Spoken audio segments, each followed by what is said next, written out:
Šiandien kalbėsim apie tos įvykius, kurie buvo prieš daugiau nei 40 metų dabar jau gaunasi, ar ne?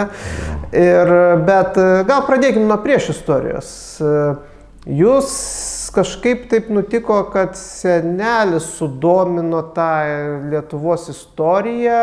Iki tol jūs vadovavotės tom mokykliniam žiniom ar nežinau, kokiom ten tradiciniam tam laikmečiui vyravusiam. Tai gal apie tai? Taip, vadovavomės tom žiniom.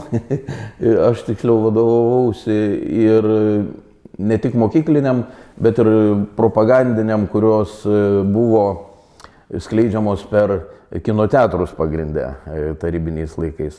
Na, radijas, televizija, aišku, bet kinoteatrai tada lūždavo, pilni būdavo žmonių ir kokį filmą berodytų, žmonių visada daug. Mano mama buvo Palydovo kinoteatre kino mechanikė ir aš, taip sakant, už dyką po blatu papuldavau ten į aparatinę ir žiūrėdavau tos filmus. Žiūrėdavau, nesvarbu kokį filmą rodo, žiūriu. Daugiausia filmų buvo tuo metu apie karą. Ir aš ten nuo kokių 6-7 metų iki kokių 10 metukų vien tos filmus apie karą ir žiūrėjau ten. Susidarė vaizdas gana toks, kaip ir norėjo, kad aš susidaryčiau tą santvarką. Tai labai pradėjau norėti tapti rusų. Kodėl rusų? Nežinau. Vat sakė, čia rusai, čia vokiečiai. Vokiečiai blogiečiai, rusai geriečiai. Na ir viskas rodoma taip, kaip vyksta. Ir atrodo, kad iš tikrųjų taip buvo, gal iš dalies ir buvo didelė dalis ir, aišku, propagandinio tenais buvo to momento. Ir susidariau tokį, reiškia, ne kad kareiviu būsiu, o kad būsiu rusų. Man tas žodis rusas asocijavosi su kareivis, kaip pakaitalas buvo to žodžio. Ir tada aš, būdamas dar kokių 9-10 metų, vis mąsčiau, užaugsiu, būsiu rusas, būsiu toks tvirtas, kietas, turėsiu automatą, jeigu man jį duos, visi manęs bijos, o aš jau toks galingas būsiu karys, rusas. Ir sykį per giminės šventę buvo susiejimas toks didelis. Senelis buvo, mes dar Komunarų gatvėje gyvenom netoli Gluosnio. Ir išeidami iš po to baliaus, iš po to susiejimo, aš neatsimenu ten ar naujų metų proga, tokia šventinė atmosfera, mes nuo tos Komunarų gatvės, nuo to Gluosnio lipam taip į kalniuką aukštyn, senelis eina pamažu ir manęs klausia, kom tu, sako, Danuk, nori būti užaugęs? O aš sakau, noriu būti rusų. Pauzė tokia, atsimenu, buvo ir senelis sako, kad tu esi lietuvis, kaip tu, sako, būsi rusas. Nu, vat, sakau, kaip rodo kinoteatre, kaip per tokį ir tokį filmą vat, parodė, va, rusai, vokiečiai, tai aš rusas. Sako, va, kaip tu čia. Tai jis man pradėjo pasakoti, va, žinok, sako, Danukai, kad su tais rusais Lietuvoje buvo va, tokia istorija. Ir jis man papasakojo, kaip ten vyko tarybinių tenais aneksija prie Lietuvos, prie Tarybų Sąjungos, kai buvo prijungta, kaip atėjo tie rusai, kur rodo labai gražiai teisingai per kino teatruose, reiškia, ir per televiziją. O sako, žinai, kaip jie atėjo, sako, iš tankų išlipo ir kojos su škurliais apvyniotos, ne pas visus batai buvo net. O, sakau, tai kaip čia tai. Ir pradėjo, man papasakojo, maždaug taip glaustai trumpai ir po to, žinai, sako, ką tie rusai darė. Ne, tai vat, sako, buvome mes ir Sibire, ir lageriuose buvom, kas tie lageriai, tokios vietos, kur surinkti žmonės ir jie marinami badu ir kankinami. Man perversmas įvyko galvoj, aišku, Ir tada pradėjau klausti senelio, o tai iš kur dabar žinoti, niekur per televizorių rodo, taip, kinoteatruose taip pat. Kaip dabar žinoti žmogui, iš kur? Tu gal žinai, ne? Žinau, sako, aš mačiau. O kaip kitiems sužinoti? Mano tėtis, mama buvo mažiukai dar, kaip tas viskas vyko. Iš kur jie, ar jie žino? Žino. O iš kur? Tai vat, sako, yra radija. Pro radiją, sakau, irgi įdomiai pasakoja viską kaip tuose kinoteatruose. Ne, sako, yra truputį reikia pasukinėti radiją ir ten pradeda kalbėti kitaip. O, tai tu man parodysiu ir keletą kitų susitikimų su seneliu vėl jis man parodydavo. O tu sakau, kodėl mano tėtis nemoka, jisai gal moka, jis tu paprašyk, sako, jis gal irgi tau parodė. Tai ir tėtis paskui trupučiuką parodė. Pas mus, aišku, buvo iš pradžių tokia radija didelė medinė, kaip ir tos senovinės radijos. Su ta didelė medinė, atsimenu, radijo Liuksemburgo. O, muzika kokia faina. Ir vis pasiklausydavom. O šitokių, kad lietuviškai pasakotų apie tai, kas vyko, kas dabar vyksta, va tuo metu, kad mokyklose ten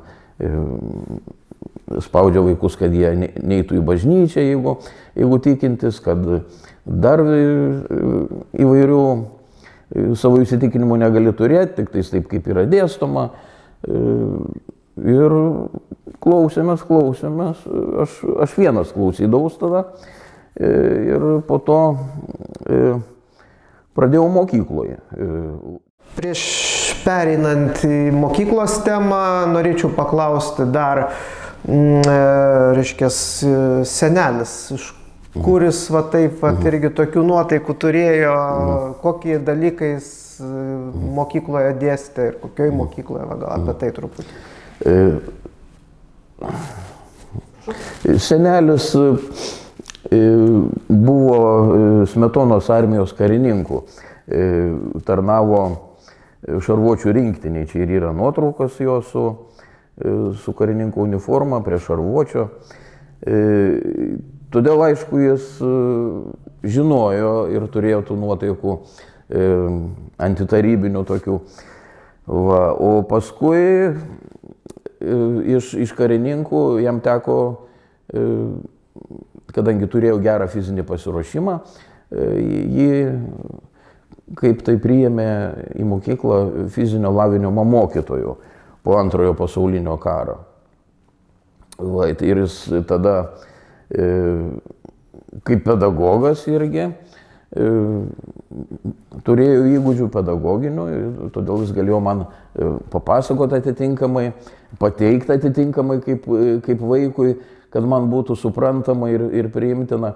Daug gali kažką vaikui sakyti, bet ar jis priims, ar jis supras ir jam pro vieną ausį įeis, pro kitą išeis. O jis sugebėjo tai pasakyti, kad man įėjo pro tą vieną ausį ir pasiliko labai stipriai.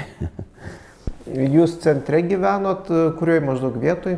Mes gyvenome Komunarų gatvėje, dabar ne Dvaro, Varpo dabar gatvėje. Komunarų 53 buvo, tokie dviaukščiai namukai šalia vienas kito stovintis. Tai pirmame iš jų mes gyvenome ten. Aišku, sąlygos tos, ir papasakoju, sako, žinok, užsienį žmonės taip negyvena, į kibirą nedaro, eina į tualetą su klozetais, visko. Nežinau, pirmą kartą tokius dalykus girdėjau. Ir dar tas būdavo įdomu, kad kodėl mes taip gyvenam, kodėl kažkur žmonės kitaip gyvena. Jie gali, kodėl mes negalim. Tokie kildavo klausimai. O dar čia prieš tai minėjot, kad jūsų ir giminiai daugiau tokių įdomių žmonių buvo, tai gal paminėtumėt čia Šiauliuose jie ar kažkur kitur? Buvo šiaulietis Kazys Jankauskas, rašytojas. Jį ištrėmė į lagerį 52 metais, jis gavo 25 metus už vieną apsakymą. už apsakymą, kuris vadinasi Pirmasis ešalonas, kaip išvažiuoja į tremtį, kaip surenkame į tremtį žmonės Lietuvoje. Apie 2 studentus, kurie vienas kitą įskundė dėl meilės konkurencijos susipykę. Ir vienas kitą įskundė ir tikėjosi taip atsikratyti konkurentų ir jį išvežė. Tai toks labai neilgas apsakymas, trumpas. Ir jam tai buvo pateikta kaip antitarybinė propaganda, kaltinimai pareikšti 58 straipsnio pagrindu ir jis išvyko į konclagerį. Šitą savo senelio brolį Kazį Jankauską aš akyse nebuvau matęs. Tik man apie jį turbūt pirmą kartą ir pasakė patys KGBistai, kada mumis suėmė. Kėlė kaip pagrindinę versiją, jie laikėsi to, kad čia turėjo būti suaugę žmonės prie tokios veiklos, bet kas vadovavo, tai jie kažkodėl tai buvo įsitikinę, kad tai turėjo vadovauti Kazys Jankauskas mums. Bet to nebuvo iš tikrųjų. Mes patys. Ir mano tėvas buvo slapta nuvykęs pas Kazį Jankauską į Kauną, nes jisai parvykęs iš lagerio gyveno Kaune. Ir parvežė man knygą su autografu. Man dedikuota, ten gražiai parašyta. Ir iš to žinojau, kad turim tokį giminaitį. O kada tėvas važiavo, kada jau, kokiu laiku? Jis važiavo kažkur tai, kada tie įvykiai apsiramino, apie tuos laikus, čia 79-aisiais buvo, kada mus tardė, tai čia gal būt buvę apie 84 metus. Tokiu laiku. Ir gerai, dabar jūs klausydavotės kokių radijo stočių daugiausiai? Mes klausydavomės daugiausiai, mūsų tikslas buvo klausytis Laisvosios Europos radijos, bet tada vadinosi Laisvės radijas, po to keitėsi pavadinimai. Tai šitą klausydamiesi radijo stotį mes skaitėme, kad gaunam daugiausiai informacijos, kuri liečia žmogaus teisų pažeidimus Tarybų Sąjungoje. Buvo Vatikano radijas, kuris labai gerai girdėjosi, 15 minučių laida, buvo Amerikos balsas pusvalandinė laida, taip pat labai gerai buvo galima ją klausyti, bet Vatikano radijas daug kalbėdavo apie religiją. Ten nedaug vietos likdavo tos žmogaus teisų pažeidimams, o Amerikos balsas daug kalbėdavo apie tarptautinę padėtį, apie įvykius artimuosiuose rytuose, dar kažkur, o apie įvykius Lietuvoje daugiausiai pasakydavo Laisvės radijas. Ir jie mums patikdavo, kad jie skaitydavo knygas, reiškia, rusų kalboj.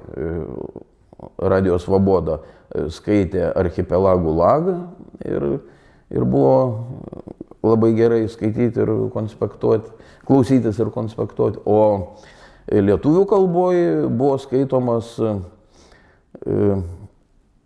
Viena Ivano Denisovičiaus diena.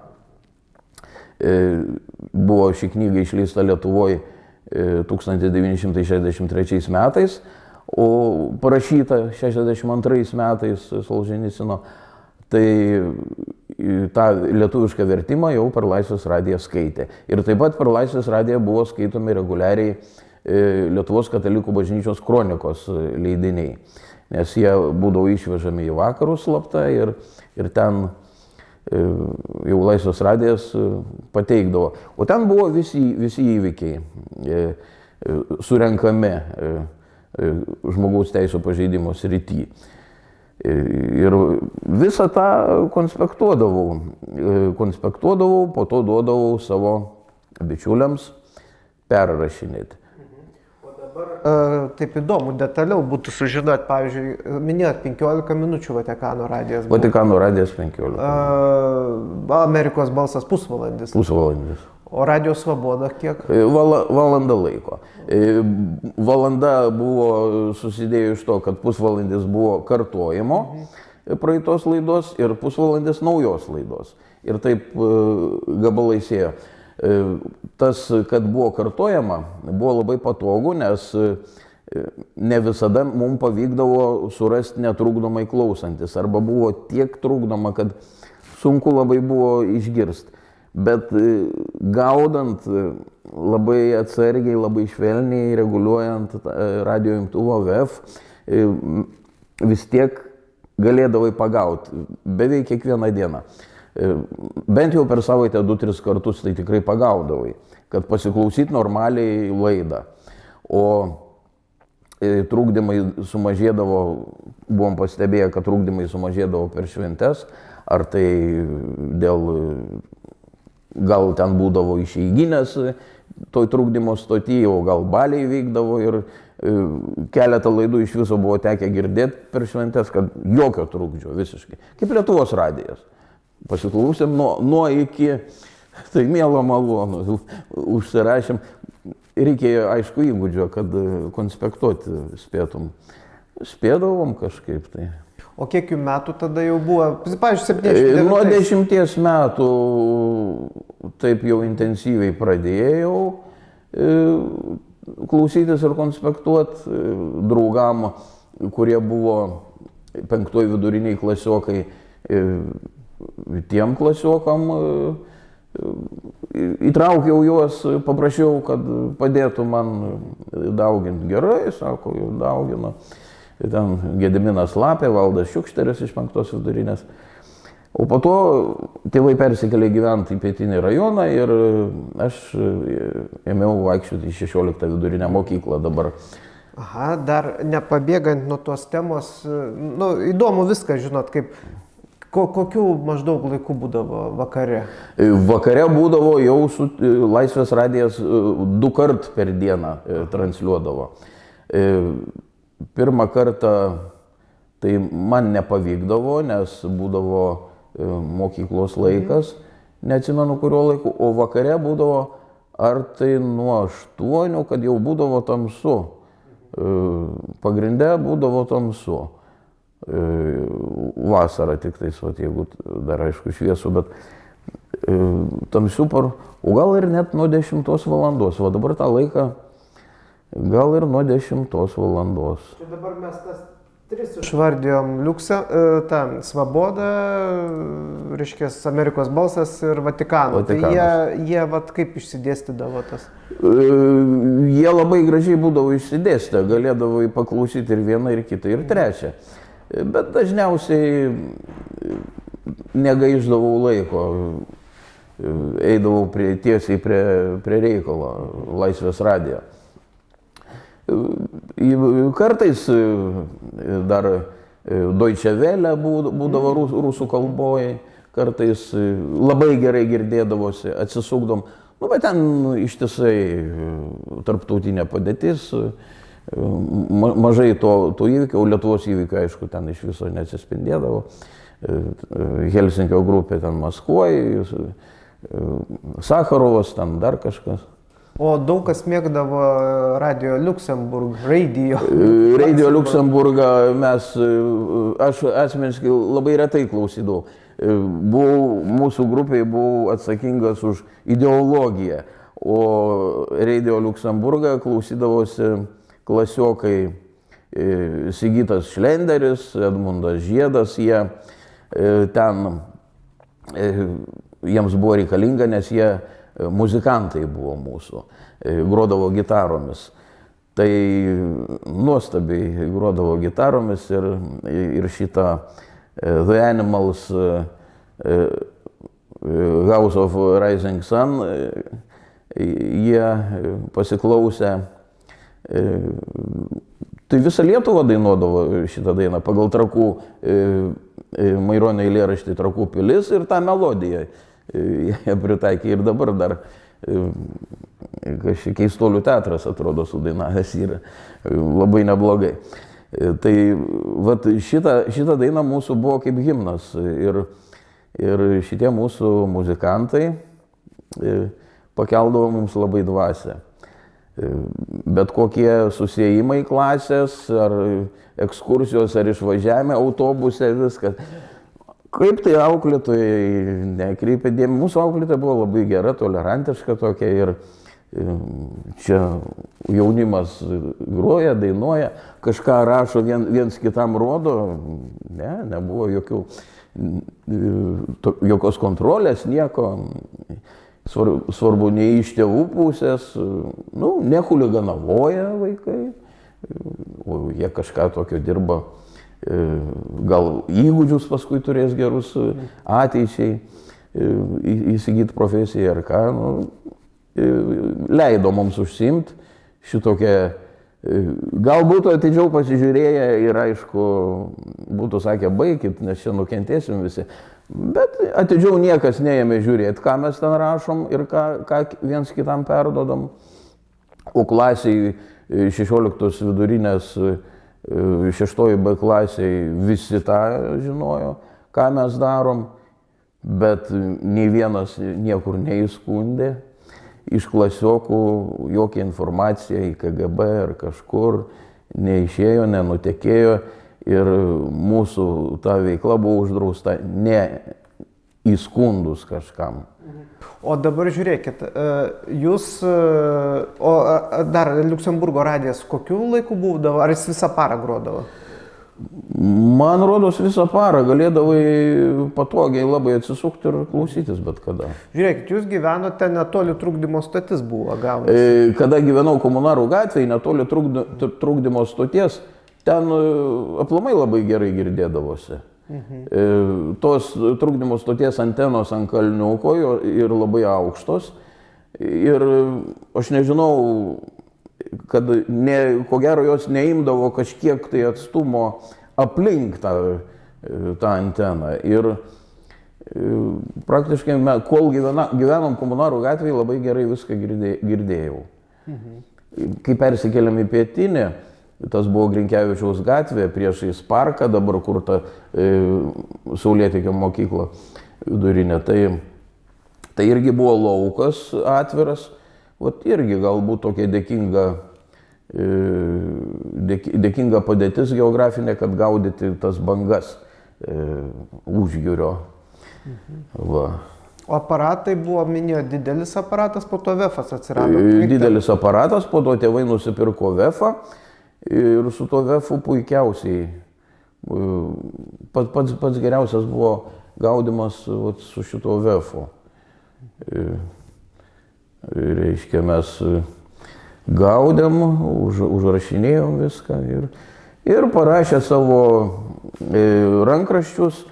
Rankraščių rašytas toks laikraštukas buvo, Tęskime kovą vadinosi.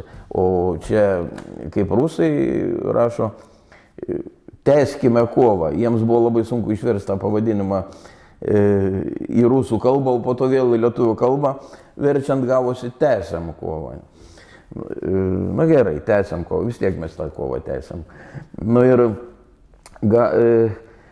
tuos parašytus rankraštinius laikraštukus mes mėtydavom į pašto dėžutes, kada jau būdavo. Čia šitoj pažymoj KGB rašoma, kad pas mus buvo išleista 6 numeriai. Gal ir tiek, gal daugiau gal ir daugiau, kurių jie neberado, nebebuvo pas mus jau jų, buvo išdalinti, išmėtyti. O žiūrėkit, dabar kiek laiko tęsiasi jūsų, kai jūs pradėjote tą klausimas ir užsirašinėjimą iki tų 79 metų, koks tai buvo laiko tarpas? Ko gero 3 metai, nuo 10 iki 13 metų. 3 metus vyko viskas. O žiūrėkit, jūs, kai mokėtės 5 viduriniai, ten dar anglų buvo sustiprinta, ne? Taip, anglų buvo sustiprinta. O koks ten ratas buvo tų įsitraukusių jūsų? 5 viduriniai buvo nedaug, buvo tos veiklos pradžia, galim sakyti, tai ir įsitraukė du žmonės. Valdas Šiukšteris ir buvo dar vienas mūsų Zakas klasiokas. Vat, tai Zakas, Valdas Šiukšteris ir Gediminas Lapė.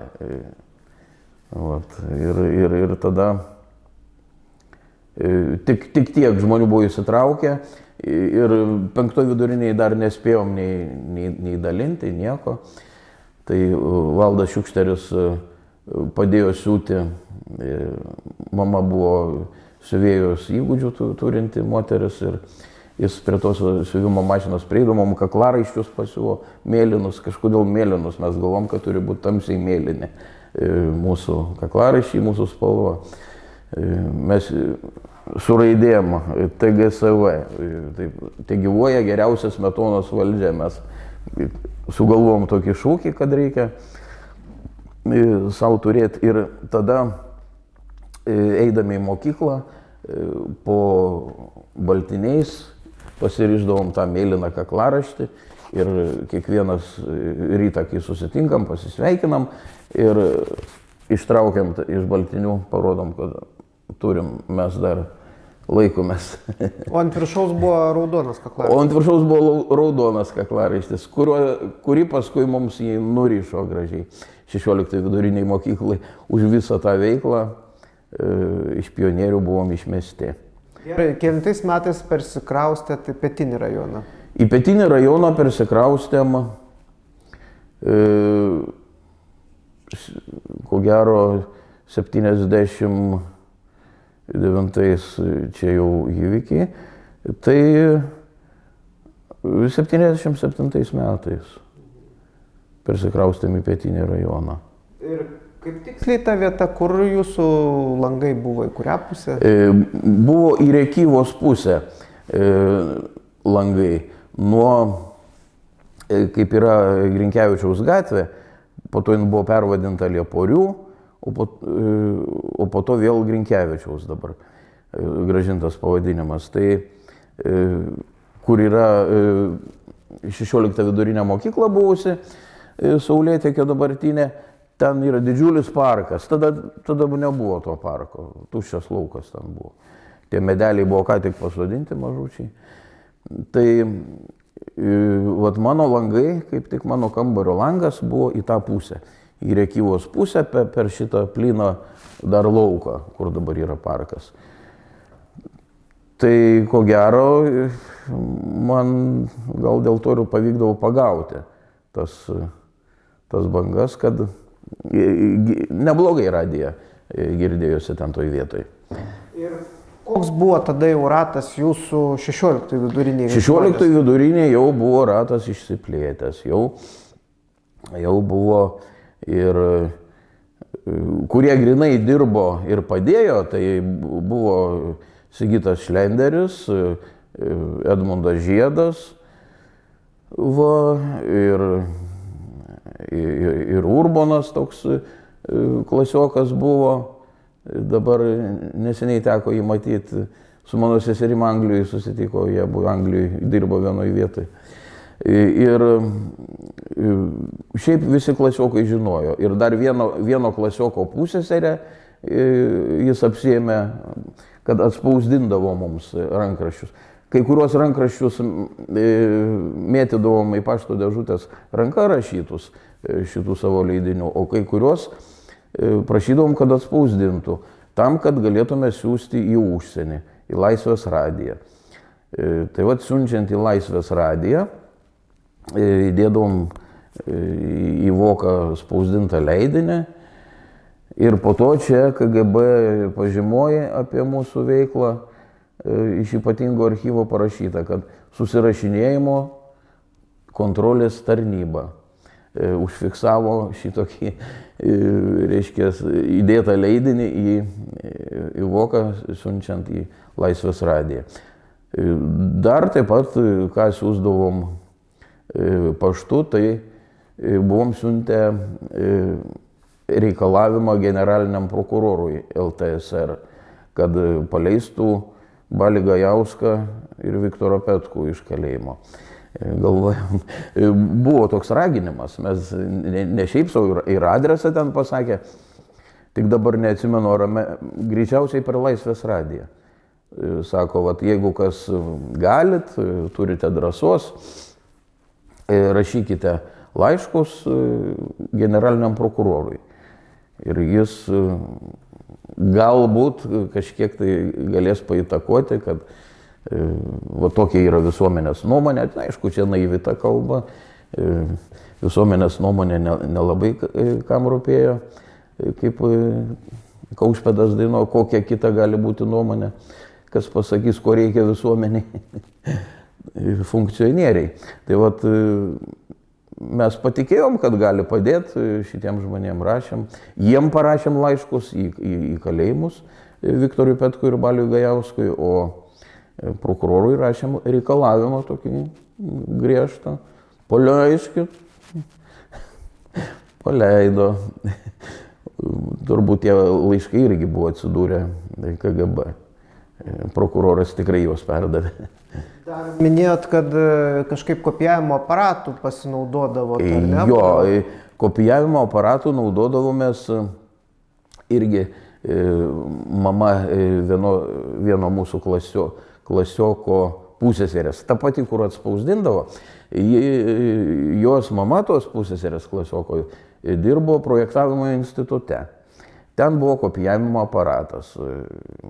Atkopijuodavom ir savo leidinius, ir kai kuriuos leidinius kopijuodavom,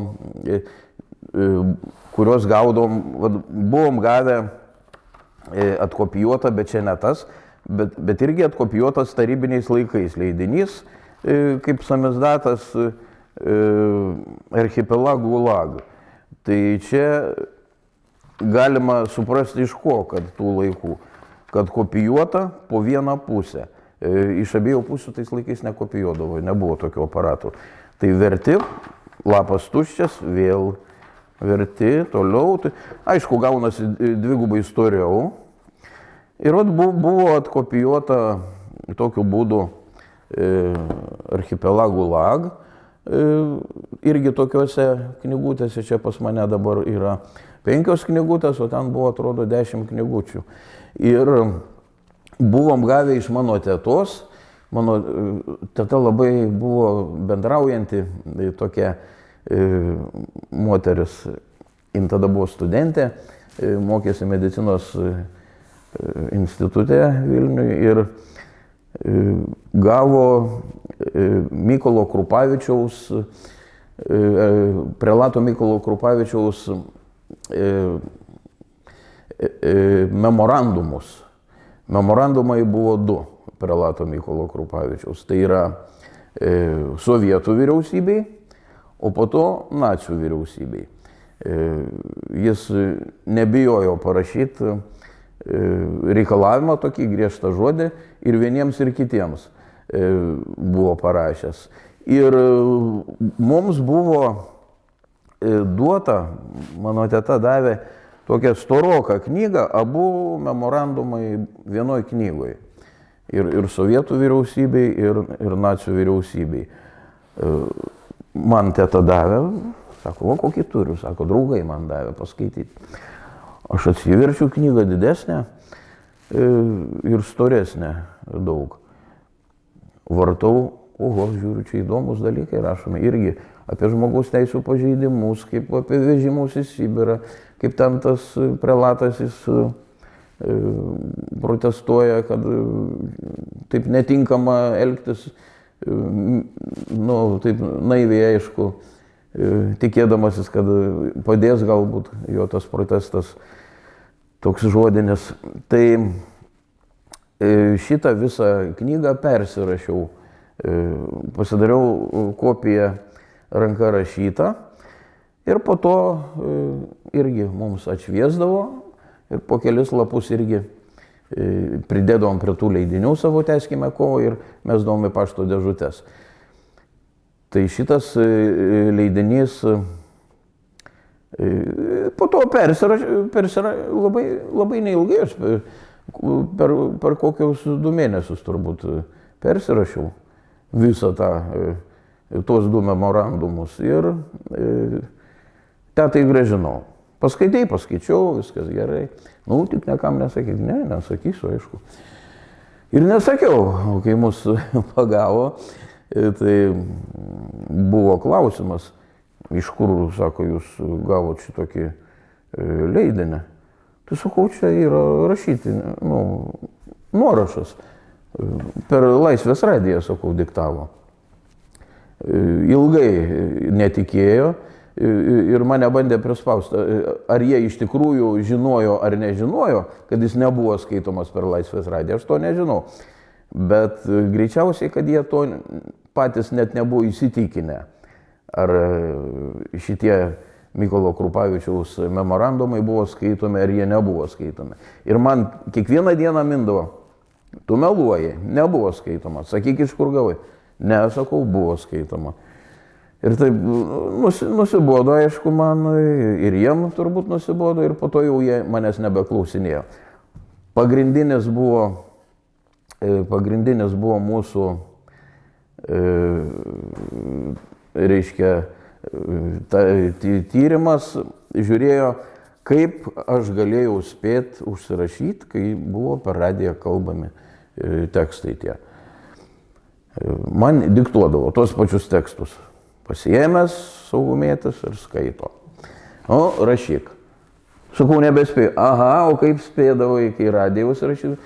Nu, sakau, prisimindavau, sakau, iš atminties, sakau, ką atsimenu, parašau, ko neatsimenu, sakau, nerašau, ko gero ten ir daug trūkdavo. Bet jie buvo susidarę kažkodėl vaizdą, kad aš vos nepažodžiui spėdavau nusirašinėti, ką ten sakydavau. Ir niekaip negalėjau patikti, kaip tu, sako, nusirašinėjai čia, žinai.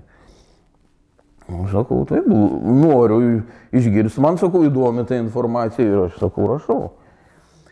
Tai taip jie klausinė. O kaip jie iki mūsų priėjo, tai taip jau minėjau, kad per tuos laiškus ir KGB ataskaitoje parašyta, bet tas pats atėjimas jų buvo labai toksai įdomus. Sėdim mokykloje, viskas tvarkoje, vyksta pamokos, kaip tik auklėtoja Bražūnienė, matematika. Ir auklėtoja kažkas pasikviečia, auklėtoja išeina, kokį 10 minučių jos nėra klasiai, sugrįžta ir man sako, eik, sako Danai, ten pas tave atėjo kažkokie rimti, kostiumuoti vyrai. Man iš karto mintis kita ir nekilo. Galvoju, jo, jau priėjo tas laikas. Anksčiau ar vėliau turėjo ateiti, atėjo. Atėjo 4 vyrai, vairuotojas ir 3 su vairuotoju. Jie, einam, sako, einam, kur einam? Važiuosim, sako, pas tave į namus. Atsisėdo prieki šalia vairuotojo vienas, 2 iš šonų.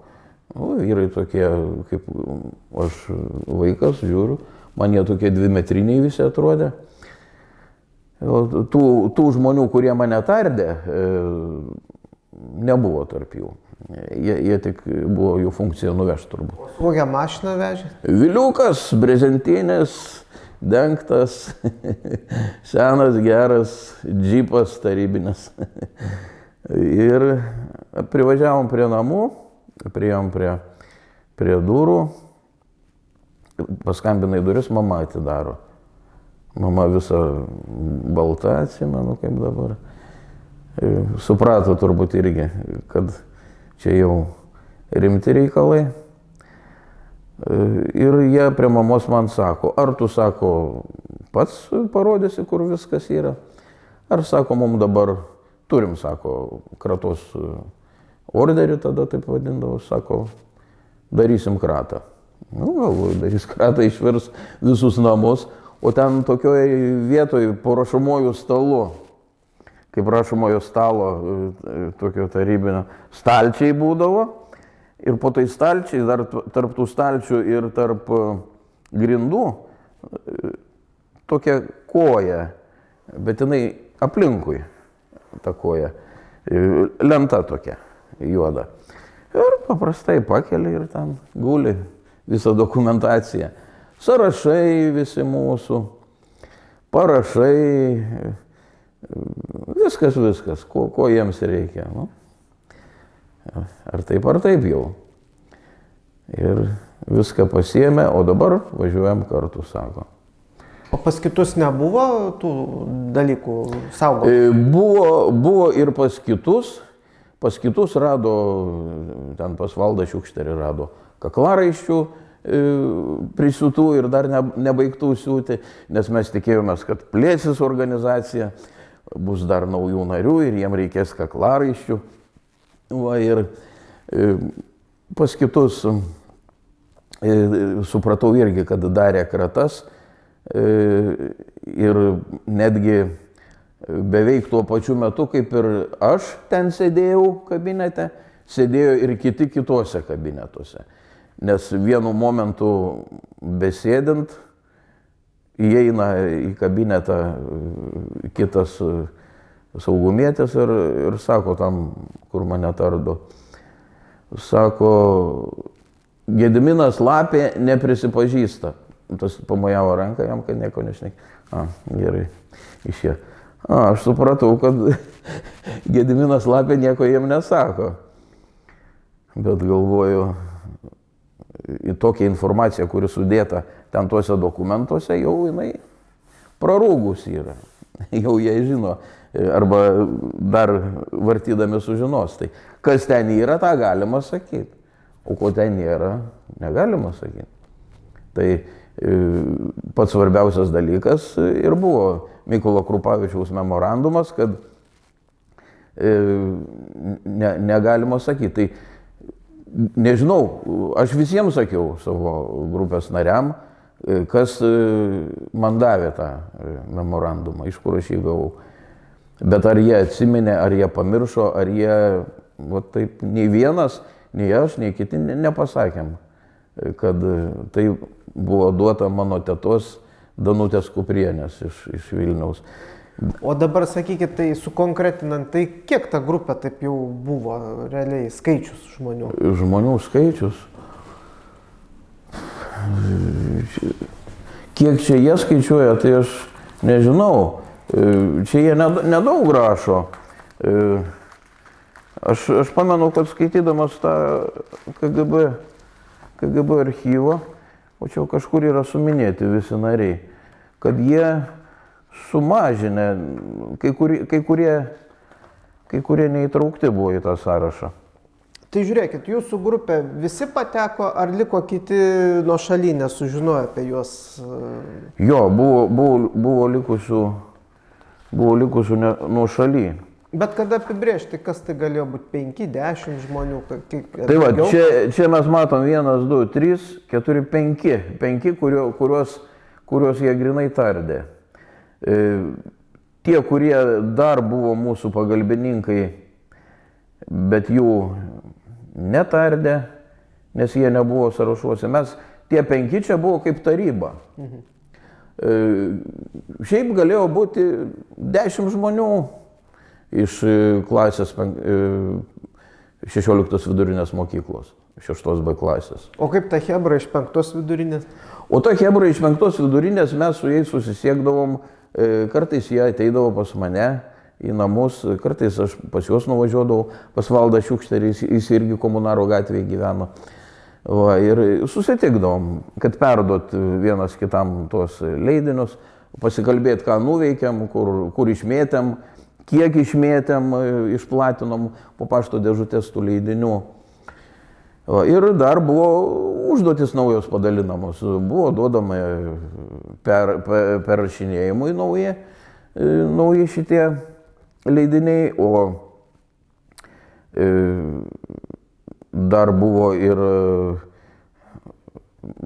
šitie laiškai rašomi. Dar mes norėjom ne vien Viktorui Petkui ir ne vien Baliui Gajauskui parašyti laiškus į kalėjimą. Buvo ir daugiau politinių kalinių, kurių buvo suminėti adresai per Laisvės radiją. Ir buvo užduotis išdalintos, tu rašai tam, tu tam, tu tam. Ot, taip Vyko veikla, nesnaudėm.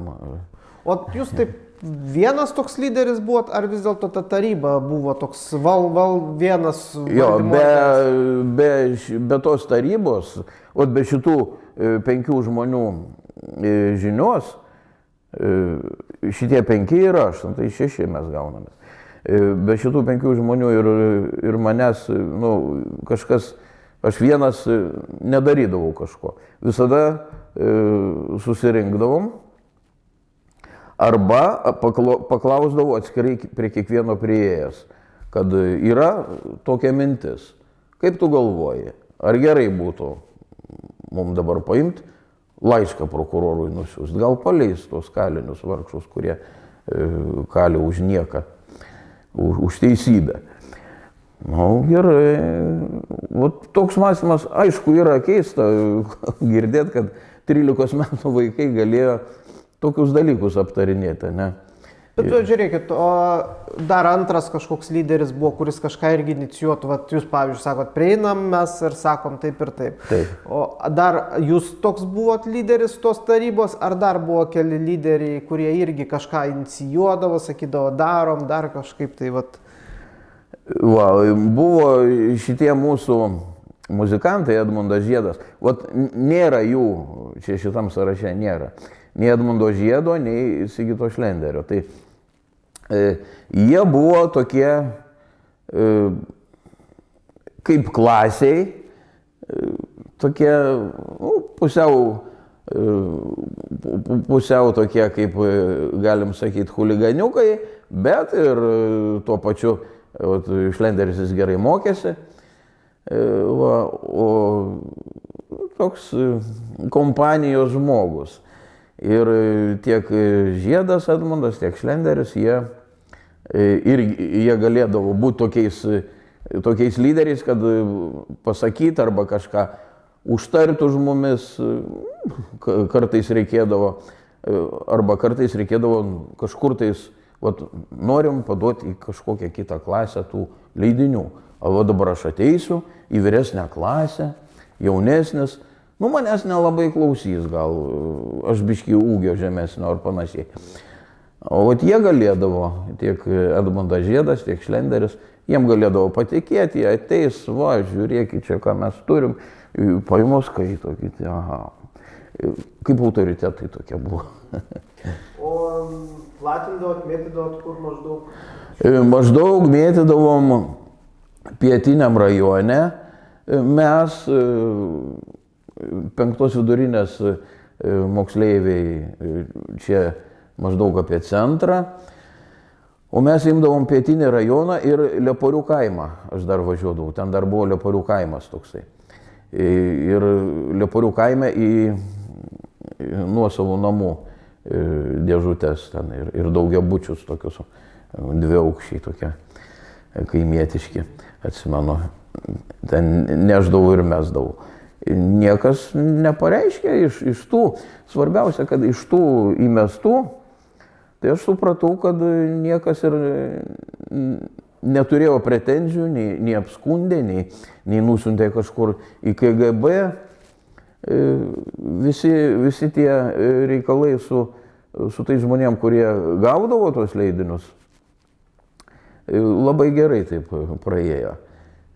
Jie nebuvo pasipiktinę tuo. Matyt, žmonės pritardavo tam, kas ten buvo rašoma.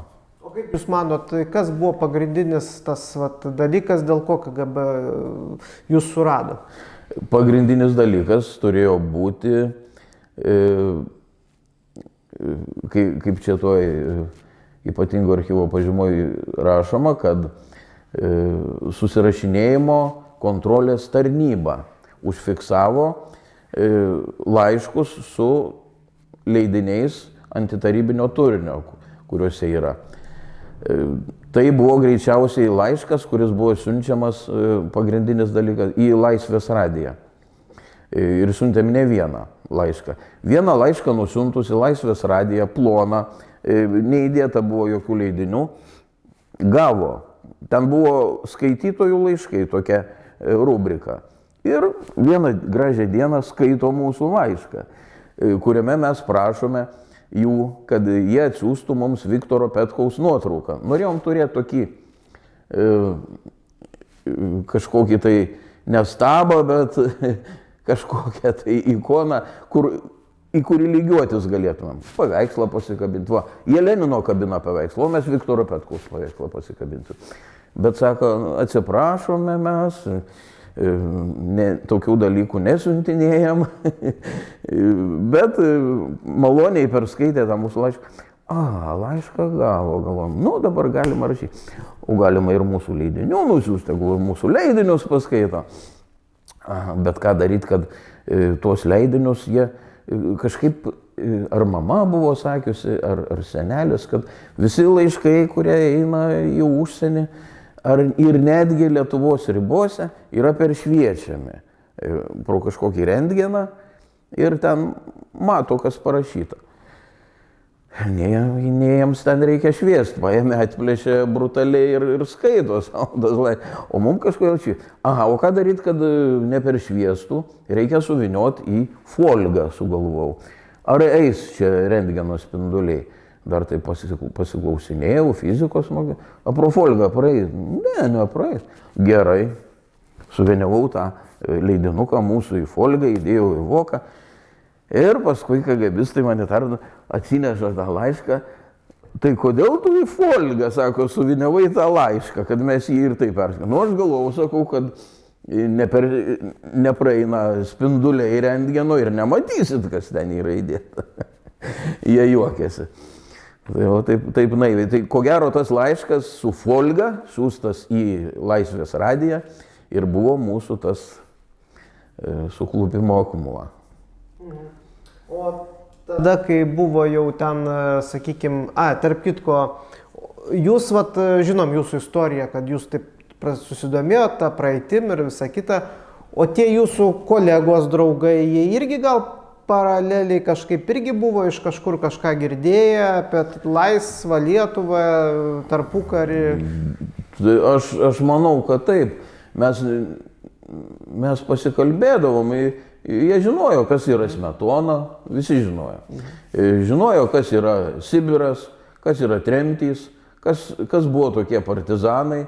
Visus tuos esminius dalykus tuo laikotarpio Lietuvos istorijos. Visi tie, kurie dalyvavo kartu, žinojo. Jiems turbūt irgi papasakodavo tėvai, seneliai. Tai buvo toks reiškinys turbūt, kad vis tiek perdodavo. Bijodavo žmonės kalbėti. Kai kurie žmonės nieko nekalbėdavo, net apie savo tėvus, senelius. Pavyzdžiui, mano žmona dabar nežino nieko apie savo senelius. Visiškai. Nes tėvai jam nieko nepasakoja. O buvo toks dalykas, kad ten, kai sulaikė, draugus išduoti kažką, tai klausinėjo, kas dar jūsų toje organizacijoje, ar jie kažkaip jau viską žinojo? Jie klausinėjo apie draugus, bet kad jie viską žinojo, tų klausimų mažai tokių buvo. Jie tik pagrindinis jų klausimas buvo, kas dar, be tų žmonių, kas dar įeina. Ir jiems labiausiai rūpėjo, kas iš suaugusių mums vadovauja. Tik nepasakokit, kad čia jums nieks nevadovauja. Aš sakau, nevadovauja, patys sakau, kaip patys, iš kur patys, pasiklausėm.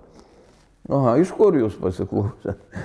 Ir taip per dienas, keletą mėnesių mums kitus irgi atsiveždu, iš mokyklos pasiema, ateini į mokyklą, pabūni pamokoje arba dviejose pamokose ir išsiveža tave į KGB, čia Kapsuko gatvė 19 buvo anksčiau. Ir tuose iš pradžių taip labai keistai viskas atrodė tuose rūmuose. Ateini, stovi kareivis, Dnevalnas vadinamas ant tos pakilos tokios, su peiliu ant šono, pagarbą atidavinėja tiem įeinantiem. Žiūriu, kas čia dabar. Įdomus buvo toks įspūdis slogus. klausinėjo, iš pradžių bandė bauginti, užuominas, visokias man buvo pasakyta, tu dabar, sako, galėsi girtis, kad tau po nagais adatas kišom. Aš dabar galvoju, ar čia toks pajuokavimas, ar čia iš tikrųjų tai bus, kad galėsiu girtis. Kažkiek tai buvo to streso, baimės nemažai. Bet po to pripratau, ateini į mokyklą, tave pasiėm ir klausinėjai. Ir rašai, iš pradžių rašybos pratybos buvo tokios man. Rašai ir jie paskui tą visą rašymą žiūri, ar čia aš galėjau užsirašyti, ar aš galėjau spėti, matyti, ekspertizės kažkokias darė, kad paskui prie išvadų priėjo, kad visgi čia rašyta suaugusių nėra, čia vaikai rašė. Vat, daugiau tokių, ateidavau, kas įstrigo, kad ateidavau keletą kartų pirmųjų, sakydavau, kad man mama pietus mokyklui nupirkus, man dabar bus pietų metas. Nieko. Pirmą dieną atsinešė šlapenkos, batoną ir kefyrą. Man davė. O paskui nebeduodavo kitas dienas. Mat, ką paklausė, ne. Parvešim namie pavalgysi, sako, mama duos. Gerai, tai gerai. Vat, ir buvo užuominos, sakydavo, jeigu dabar 79 metai būtų ne vaikų metai, sako, išvažiuotumėte į Čiobiškės, nepilnamečių koloniją. Pagalvodavau, už ką dabar išvažiuotum, pagal ką. Gal ir būtų tai buvę, kas ten, žinau, gal čia tik toks psichologinis spaudimas. Vat. Ir vieną gražią dieną mūsų nebesikviečia, iš pamokų nebesiveža. Viskas, supratom, kad dabar kažko reikia laukti mokykloje. Kažkokie bus vis tiek svarstymai, kažkas. Jo, ir čia pažymoj yra parašyta, kad buvo perduota į nepilnamečių reikalų komisiją ir į mokytojų tarybą. Mokytojų taryba nusprendė, kad reikia mus išmesti iš pionierių organizacijos ir buvo nurištas gražiai kaklaraištis prieš visą mokyklą. Sukviesti visi mokiniai iki 11 klasės žiūrėjo, kaip nurišamas kaklaraištis kažkokiam tai 13 metų šeštokui. Teko nueiti į archyvą Šiaulių valstybinį ir šitos mokyklos 16 vidurinės mokytojų tarybos išsiimti tuos konspektus, ten buvo konspektuojami tie posėdžiai ir labai įdomių dalykų, labai tokių nepedagogiškų radau, kad pavyzdžiui, čia jeigu cituojant, 79 metai, 8 mėnesio 30 dieną įvykusi mokytojų taryba, direktorius Norkevičius, tarybos posėdis numeris 9. Direktorius Norkevičius sako, vaikai bandė vesti žalingą propagandą bendraamžių tarpe. Be ryškaus antitarybiškumo jų veikloje gausų nacionalistinių, religinių apraiškų. Šis poelgis reikalauja griežto įvertinimo. Būtina taip apsvarstyti jų elgesį, kad visas mokinių kolektyvas griežtai pasmerktų jų poelgį ir kad ne tik jie, bet ir kiti bendraamžiai suprastų, prie ko gali privesti domėjimasis antitarybinę literatūrą, šmeižikišką antitarybinę propagandą, per sunktų užsienio radijo laidų klausymasis. Jie neturi jaustis kažkokiais nukentėjusiais didvyriais, bet būti pasmerktais. Skatinamas, kaip dabar sakytų, mobingas, kas čia. Tiesioginių tekstų direktorius mokyklos skatina patyčias iš vaikų. Aš tą supratau iš to teksto. Toliau buvo duodamas žodis auklėtojai Bražūnieniai. O auklėtoja Bražūnienė, jeigu cituoti ją, pasakė: nemėgstu neįsitikinusi vaiko nusikalstamumu, jo bausti, moralizuoti. Kaip perskaičiau šitą, man tai buvo kaip medus ant širdies. Mūsų auklėtoja stovėjo prieš tokią mokytojų tarybą, žinojo, kad čia KGB už jų nugaros. Ir jin mūsų užstojo. Tai miela malonu, neseniai buvau nuvykęs pas ją su gėlėm, padėkojau už tai. Tai toks buvo. Aha, mokytojas Rimdžius, smerkiamas, kitos klasės auklėtojas, kuris buvo auklėtojas tos mergaitės, kuri neždavo atspausdinti mūsų literatūrą savo mamai. Sako, mokytojas Rimdžius nematė, kad pamokos metu buvo žiūrimi albumai, kuriuose sukaupta nacionalistinio turinio medžiaga. Mes buvom davę tiem vyresniesiam aštuntokam, mes šeštokai buvom, pasižiūrėti tam tikrų dalykų, ką mes esam sukaupę. Vat, ir čia buvo kaip priekaištas direktoriaus. Mokytojų, kad jis pamokos metu nematė, kaip tai buvo daroma. Sako, toliau dar direktorius, niekas, o tuo labiau klasės vadovė, apie mūsų auklėtoją Bražūnienę, nematė, kaip po raudonų kaklaraiščių minėti buvę pionieriai ryši mėlynos spalvos kaklaraiščius su atitinkamais simboliais, šlovinančiais fašistinės Smetonos valdžią. Ar ne per daug faktų, kad jau būtų galima nepastebėti? Reiškia, direktorius stebisi, kaip vyko tokie dalykai ir auklėtojai mūsų nepastebėjo. 6 B klasės vadovė Bražūnienė nematė nieko stebėtino, kad mokinys Jankauskas pareiškė mokytojai, kad jo sesuo ateistų būrelio nelankys. Buvo tokia nuodėmė, uždraudžiau savo seseriai lankyti ateizmo būrelį.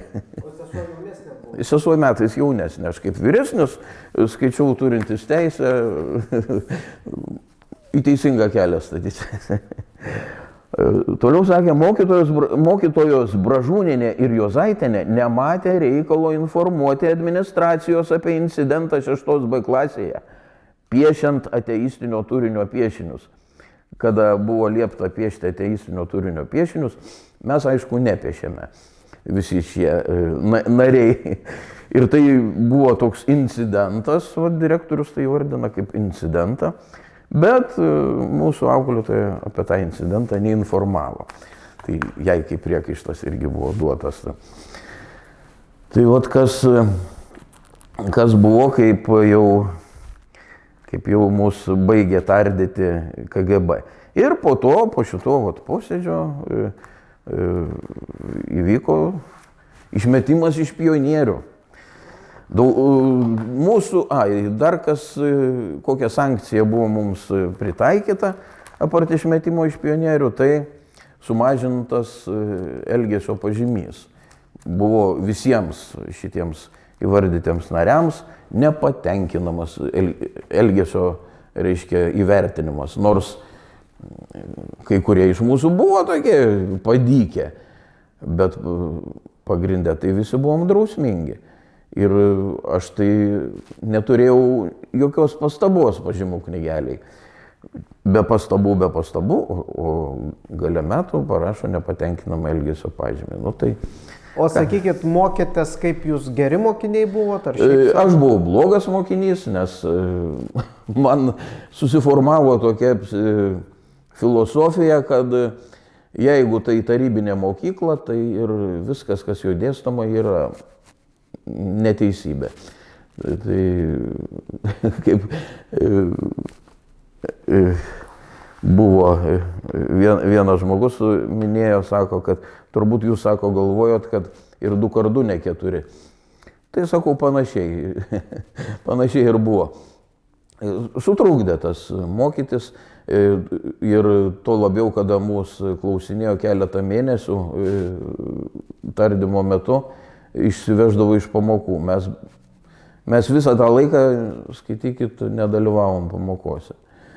Tai prieš tai gal kažkiek geriau mokiaus, bet man tas mokslas nerūpėjo, o rūpėjo, ką per radiją pasakys, Laisvės radija. O daugiau, nebuvo to nuosaikumo, nes reikėjo kažkokios tai vadovavimo, kažkokio reikėjo, aišku, suaugusio. Bet nei tėvai nesikišo į tą, nepasakė niekada pikto žodžio, nei dėl to, kai mes įkliuvom, nei mokytojo. Mokytoja Bražiūnė, mūsų auklėtoja, viena iš nedaugelio mokytojų, kuri nepasakė mums nei vieno priekaišto. Visi kiti mokytojai po šito įvykio, ir po šito posėdžio, kiek supratau, mokytojų tarybos, jie laikė kaip garbės reikalų susirinkusi klasę mesti kokį nors priekaištą mums. Tai davatkom išvadindavo, tai cypdavatkiem vienas mokytojas vadino mus, atsimenu, bet kažkiek tai pažiūrėdavom skersai, bet labai neįsižeisdavom, tiek jau to. Kiekvieną pamoką atėjęs jau, žiūrint, ką dabar, kada tas priekaištas bus dabar. Tai irgi trukdė mokytis, aišku. O kaip toliau jūsų gyvenimas tekėjo, kokia vaga, sakykime, tai buvo 7 klasė, ne? 6. 6. Tai dar 7, 8, tada į profesinę jūs išėjote. Taip, nuo 8 į profesinę. Tai aprimo visą 7 klasę, taip prasiklausėm priekaištų. Mažai buvo, kurie išėjo iš 8. Aš neištvėriau, išėjau iš 8, pakeisti aplinką norėjau. O kur eit, nėra kur eit. Lengviausiai, 29 profkė, ten lengviausia būdavo įstoti ir lengviausia mokytis, nes nereikėjo mokytis irgi. Tai ir besimokant toj proftechniniai nebuvo jokių. Tiesa, dar po visų įvykių 7 klasiai dar bandžiau suburti mūsų grupę ir padaryti pabėgimą į užsienį, bet man to nesigavo, nes tėvas rado rašant laišką, aptiko mane, aš tą laišką greit suplėšiau ir išmečiau iš šiukšlių dėžę. Tėvas kantriai, nieko nesakydamas, man iš šiukšlių dėžės viską išsikrapštė, virtuvėje žiūriu ant grindų ir išsidėliojo tokią puzlę, dėlionę ir skaito, ką aš čia rašau. Paskui sako, žinai, įkliūsi, sako, net nespėsi tu su jais susitikti. Nes sako, esat sekami. O laiškė rašiau, kad būtų mums dabar geriausia bėgti užsienį, o bėgti užsienį geriausiai tai nuvaryti lėktuvą. O nuvaryti lėktuvą reikia ginklo, tai naganą atimsim iš trukdymo stoties sargo, ten toks senukas būdė kažkoks, pradėsim baladuoti vartus, sukursim kažkokį planą, kaip jam ištraukti tą naganą, ir paskui nusipirksim bilietą į lėktuvą iki Maskvos, o pasuksim į Helsinkį, ko gero, arba į Stokholmą. Benzino jam užteks, nes jeigu iki Maskvos būtų užtekę. Pradėjau aš tokius kurti ir viską surašiau ant popieriaus. Ir norėjau išdalinti savo tiem nelaimės tos draugams. Tėvas sako, nereikia, nedaryk. Be jokio pykčio, be priekaištų. Tėvam problemų jokių nebuvo. Tėvelį kvietėsi į tardymą, greičiausiai dėl to, kad pažiūrėti, ar tai nėra tėvų įtaka, ar tai ne tėvai mane stūmė į tokią veiklą ir tuo užsiimti, ar ne tėvai man vadovavo galbūt netgi. Bet jie pasikalbėjo su tėvu, daugiau nekalbėjo nei su mama, nei su tėčiu, tik su mumis. O tai tėvas, mama dirbo kino teatro, tėvas kur? Mama dirbo kino teatre, o tėvas dirbo turgui centriniam Šiaulių bitininkystės reikmenų parduotuviai. Ten toj parduotuviai pardavinėjo korius, avilius ir vašką bitininkams. Supirkdavo vašką, duodavo korių. Tai pažinojau tuos ir tų saugumiečių, ne vieną pažinojau, nes jie ateidavo, kai kas ateidavo irgi matyti bitininkystę užsiminėdavo. Tarp kitko, saugumiečiai, kas jie per žmonės, kaip jūs juos apibūdintumėt, prisimenat kažką, gal sutikot po to kažkur taip? Jo, vienas iš saugumiečių tai buvo mūsų klasioko Artūro Juškio tėtis, 5 viduriniai, tiesa, ne 16. Ir šitas žmogus irgi dalyvaudavo tardyme. Ir kas įdomu, kad kaip dabar jau apie 30 metų dirbu šarvuotoju, ruošiu kūnus pašarvuoti, atsisveikinti su Velioniu artimiesiems, sykį sulaukiau skambučio vakare. Man laidotojas pasakė, kad atvežtas yra toks žmogus, kurį tu pažįsti, bet apie kurį tu neturi žinoti. Sakau, kas čia dabar? Sako, tai yra Artūro Juškio tėtis, buvęs KGB majoras. O kas čia, sakau, ne?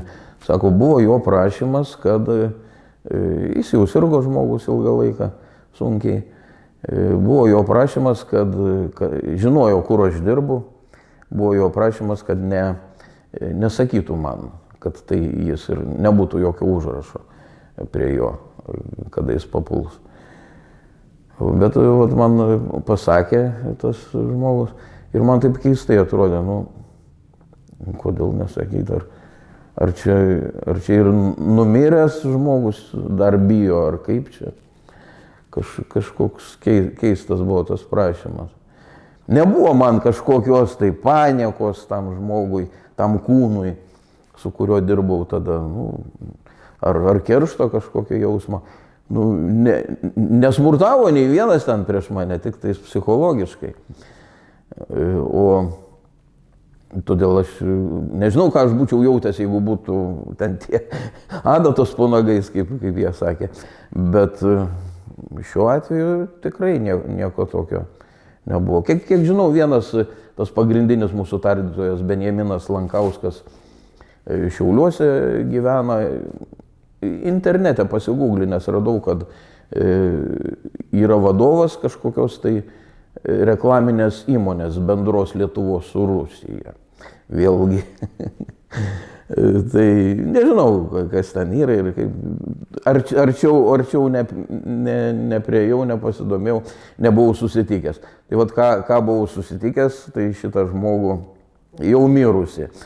O besimokant proftechniniai, tai tas pats Benjaminas Lankauskas jau paskutiniam kurse, jau greit reikės eiti į armiją, dar galvojau neiti į armiją, okupantų armiją, bet paskui nusprendžiau eiti. Sakau, reikia išmokti naudotis ginklais, turbūt mes pratęsim tą reikalą. Bet paskui Tarybų sąjunga žlugo, būtų nežlugus, nežinau, ko mes čia būtumėm priėję. Tai Benjaminas Lankauskas į proftechninę atkeliavo, meistro paprašė, meistras Klatko Raimondas, dabar taksistų dirba, dažnai susitinkam, vis prisimenam tuos laikus. Pakvietė mane ir žiūriu, tardytojas, laba diena, tai gal, sako, važiuojam pasivažiuoti. Ką darysi, jeigu, sakau, reikia, važiuojam. Ir jisai mane su žiguliuku baltu, atsimenu, nusivežė iki, kur tu po profkės, aš sakau, namo, į Radviliškį važiuos. Tai prie geležinkelio stoties nuvažiavom, iš pradžių pastovėjom, po to ten tolyn Dubijos gatvė, ten garažai buvo kažkada, prie tų garažų nuvažiavom. Tai jis sako, Gal žinai, kas trispalvę iškabino per vasario 16? Pietiniam, sakau, prie kokios mokyklos? Prie 15. Sakau, nežinau, pirmą kartą girdžiu. Čia, man atrodė, kad tik kalbą užvesti. Toks klausimas buvo. Ne, sakau, o taip pats nebeužsiminė. Apie jūsų, sako, grupę kalbėjau per Amerikos balsą ar per Laisvės radiją. Žiūrė, ar aš dar klausausi. Kad nesakau, negirdėjau, kad tai būtų. Aha, o klausiau. Bet sakiau, kad neklausau, melavau. Nesakau, neklausau, bet sakau, negirdėjau kažkas, kad man atsakytų, būtų atsakę, sakau, žmonės, ar giminės būtų pasakę, kokie nors, kad buvo toks pranešimas. Bet sakau, tokių nebuvo. Aha, gerai. Tai dabar, sako, yra reikalas. Jeigu tu mums padėsi, sako, bus labai gerai. Labai tau viskas seksis toliau gyvenime. Nu, galvoju, jau prasideda. Sako, va čia va, bažnyčia šalia Jurgio. Ten klebonas, mes įtariam, kad platina Lietuvos katalikų bažnyčios kroniką. Mums reikia jį sučiupti su ta kronika. O sakau, ką, prie ko čia aš? O tu, sako, Dievą tiki, sakau, tikiu. O, sako, mes irgi ten seniau matėm, kad pamaldus. Ir aš esu pastebėjęs Petro Povilo bažnyčiai, kada ateidavau, kad iš tikrųjų seka mane žmogų. Ir labai panašus į tą Slankauską. Iš tolo buvo. Bijau apsirikt, bet gal ten būtų, jis būdavo. Lankauskas ar Slankauskas? Slankauskas. Jo, yra dar jo nuotrauka. Jo, yra dar jo nuotrauka KGB archyve tam. kgbveikla.lt. Ir sako, tu kaip tikintis, vat, lankyk, kokią, sako, bažnyčią tau labiau, aš sakau, Petro Povilo, man tokia didinga, viską, man ten maloniau kažkaip. Nors pagal, jeigu pietiniam, aš turėčiau, reiškia, lankyti Jurgį. Tai va, sako, tu eik į Jurgį bažnyčią. Visada būk arčiau altoriaus. Dažnai, kiekvieną sekmadienį, gali ir dažniau, kad, sakau, nebūna ten. Nu, vat būna gal kokios pamaldos ten už mirusius ar už ką. Reikia, kad tave pastebėtų tas klebonas. Jis tave kaip pastebės, tu palankiai su juo bendrauk ir jis tave pasiims klapčiukų. Galbūt. Elgis taip, kad pasiimtų. Sudarykiam tokį malonų įspūdį. Ir tada jau mes tu mums pasakysi, kada, kur tą kroniką jis laiko ir mes jį pričiupsim. O ta kronika eidavo kaip į užsienį pakliūdavo, jokių stabdžių nebuvo. Aš dabar susirinkęs 11 tomų tos kronikos, tai skaitau, tai ten kaip savo visus tos įvykius, kad matyčiau. Apie save dar nerandu, neperskaičiau, bet įdomu iš tikrųjų paskaityti, kas vyko. Įdomu būtų turėti tų metų išleistą leidinį, kroniką, bet čia tik muziejuose turbūt, gal archyve KGB. Nu ir jis pasakė, va šitokį dalyką, aš dabar galvoju, kaip dabar man nuo jo išsisukus. Sakau, nežinau. Tėvai, sakau, visa kita. Ne, sakau, tokia veikla. O tu, sakai, tėvam nieką nesakyk ir niekam nieką nesakyk. Tu, va, taip, galėsim, kaip sakyt, būsi bendradarbės to. Galvoju, dabar šakės. Taip, tada gerai, sakau, rytoj, sakau, pasakysiu, ką aš galvoju tuo klausimu. Gerai, sako, į tą pačią vietą. Ateik rytoj, čia stovės mašina ir viso gero. Aš aišku, į tą vietą nebeateinu rytoj ir dabar laukiu kad jau vėl manęs ieškos, ko tu neteini. Bet ne, aš šitą vietą nebetėjau, nebesusitikom, manęs nebeieško metai, nebeieško antri, o čia jau į kariuomenę. Galvoju, išsisukau gerai. Ką darysiu po kariuomenės? Vienaip ir kitaip norisi į tą užsienį pabėgti visgi, įvykdyti savo tą svajonę seną. Ir sakau, reikia, kad laivyne kažkokiam įsidarbinti, kad galėčiau plaukti į užsienio kokią šalį ir paprašyti politinio prieglobsčio. Kaip įstoti kažkur tai mokytis. Įstoti mokytis Lietuvoje turbūt nelabai bus jau, nes tuoj pat bus pranešta, kas čia toks, jeigu bus užklausos daromos. Į Rygą važiuosiu. Ir po armijos nuvažiavau į Rygą, mokiausi jūreivystės mokykloje. O į kariuomenį kur tarnavot? Kariuomenėje tarnavau Ivanovo srity prie kalinių. Ten buvo... Mes ramiai perskaitome. Ivanovo srity tokie buvo aplinkui kaimai, kur zonų daug. Ir vienas kaimas ten buvo 4 zonos aplink kaimą. Ir to kaimo gyventojai visi buvo tų zonų darbuotojai. O kariuomenė nebuvo? Kariuomeniai, iki kariuomenės, man atrodo, nebuvo daėjus. Iki proftechninės tai tikrai buvo daėjus. Nes karinio parengimo mokytojas toksai buvo Karepin. Jis mane pravardžiuodavo idėjinai vrak socializmą.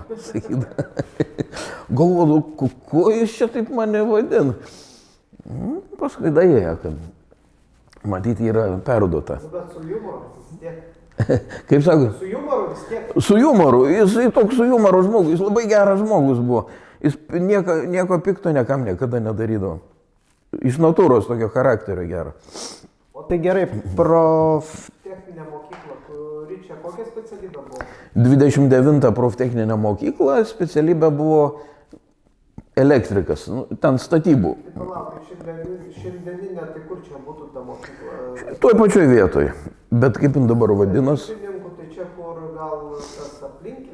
Sodo gatvėje. Ai, Sodo gatvėje? Jo, nu. Sodo gatvėje čia. O tai kodėl Radviliškį važiuodavo? Radviliškis, mano mama išsiskyrus su tėčiu, gyveno Radviliškį, o tėtis Šiauliuose. Tai sesuo pasiliko su tėčiu Šiauliuose, aš į Radviliškį. Senelis iš Radviliškio 79 metais, va kaip tik senelis mirė, kada visi tie tardymai vyko. Ir aš taip pergyvenau, galvojau, ar nebus čia, kad jį pasikvietė tardyti ir jisai susinervavo, insultų mirė. O tarp kitko, tas senelis, kuris ten jums ir papasakojo tuos dalykus. Tas pats senelis ir...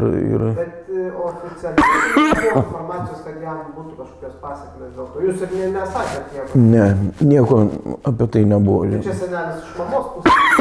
Iš mamos. O kaip ta pavardė buvo, reiškės? Žurauskas. Vat, ir... O tai tėvai išsiskyrė čia irgi po to viso įvykio? Po to čia viskas įvyko. Nežinau, ar čia tas padarė įtaką ar ne. Bet po to tas buvo. O kaip tėvai jūs laikė probleminių vaikų, čia visokių problemų pridarė? Probleminių. Kartais papykdavo mama, sakydavo, kuom tau gyvenime baigsis. Nes ne vienetinis tas jūsų atvejis. Buvo tas 79, po to tėvas pagauna raštelį, randa, kad jūs čia galvoja, tus vėl jisai čia. Ir po to dar buvo toks įvykis, kad čia turbūt irgi susiję kad irgi kažkodėl ant manęs parodė. Priešais mūsų kiemą buvo statomas 9 aukštis. Dabar ten Grinkevičiaus 16, o Grinkevičiaus 18, 9 aukštis. Kieme taip stovi. Ir ten stovėjo kranas. Ta kraną kažkas padegė. Vieną gražią naktį, taip, prieinu prie lango, žiūriu, kranas dega, varva, ten gumos kažkokios bėga. Grinai padegtas. Ir kitą dieną ateina pas mane kriminalistai, jau ne KGB, o... Ir kažkodėl įtarė, kad aš čia teroristinį aktą įvykdžiau kažkokį tai. Bet nepavyko jiem nieko prie manęs prikabinti, nes aš mėgojau, namuose buvau. Bet taip supykė. Vat, kaip atrodo tie KGBistai ir kaip tie skiriasi kriminalai. Labai. Tie KGBistai, jie taip tave kaip šneka su tavim, matosi, kad asmeniško nieko. Nu, jie kaip jų darbas. Klausinėja, galbūt atrodo netgi, vat kaip jūs dabar, kad galbūt net įdomu, vat, taip. O kriminalistikai tai atrodo, kad čia jam asmeniškai jo paties tą kraną sudegė. Nu, tokie pikti visi. Nu, tai va čia turbūt ta mokykla tokia, kad reikia būti Dzeržinskis, gyvat sakė, kad reikia būti šaltų nervų. Beje, daugiau, vat, du paminėjot žmonės, daugiau kažką nebuvot prasilenkę, sutikę iš tų tokių, vat... Daugiau ką, mes... Buvo sykį mieste pasirodė, kad seka mane, kad iš paskos eina žmogus. Aš apsisuku, jis irgi apsisuko, tai pasirodė, nežinau, čia sutapimas, sakė, bet tokių, vat, kad grinai susitikti ir kažkokių reikalų turėti. Bet nebuvo. Ir vat, tą jūreivystės mokyklą, kai pabaigiau Rygoje, jau visi mano tie kursiokai ima užsienio pasus ir jie dabar plauks. Taip. O man neteina užsienio pasas, jis vokai tokie ateidavo. Aš ėmiau klausti savo kuratorės grupės, sakau, kažkodėl man užsienio paso nėra. O sako, nu, iki administraciją, žinai, paklausk. Nueinu į tą administraciją, mane sekretorė nukreipė į tam tikrą kabinetą, nepamenu. Numeris koks to kabineto. Prieinu prie to kabineto, žiūriu parašyta major KGB toks ir toks. Viskas aišku, galvoju, ką čia beklausinėt, bet dar užeisiu. Užėjau, sakau, taip ir taip, negaunu užsienio paso. Man galit pasakyti, kokia tai yra priežastis. Ir ar iš viso aš jį gausiu, ar man čia sėdėti Rygoje dar jo laukti, ar jau galiu ramiai namo važiuoti. Jis kažkokius popierius ten kilnojo, žiūrėjo, kilnojo. Paskui sako, ateik tu, sako, už 3 dienų, aš tau pasakysiu. Na, galvoju, viskas su tavim aišku. Tai vat susiejau tada, kad kai Benjaminas Lankauskas prašė nueiti į bažnyčią, pasimelsti. Tai to prašymą neįvykdžiau. O būčiau įvykdęs, tikriausiai tą užsienio pasą būčiau turėjęs. Ir tada vėl turbūt tam laivo kolektyve būtų reikėję bendradarbiauti su to KGB. Ir dabar būčiau papuolęs į tuos sąrašus, kur skelbiama, jie bendradarbiavo. O ne, tai čia jau pagal laiką, po tų jūrinių reikalų jau turbūt nepriklausomybė prasidėjo. Ir jau prasidėjo nepriklausomybė, nebereikėjo bėgti užsienį. Tada jau viskas nurimo, viskas gerai. Pradėjo nebetrukdyti Laisvės radijo, pradėjau klausytis to Laisvės radijo. Ir ten Valentinas Mytė iš Prahos. Galvoju, ot kaip faina. Ir paskui, kai su Valentinu Mytė susitikom, jis į radijo laidą savo pakvietė mane.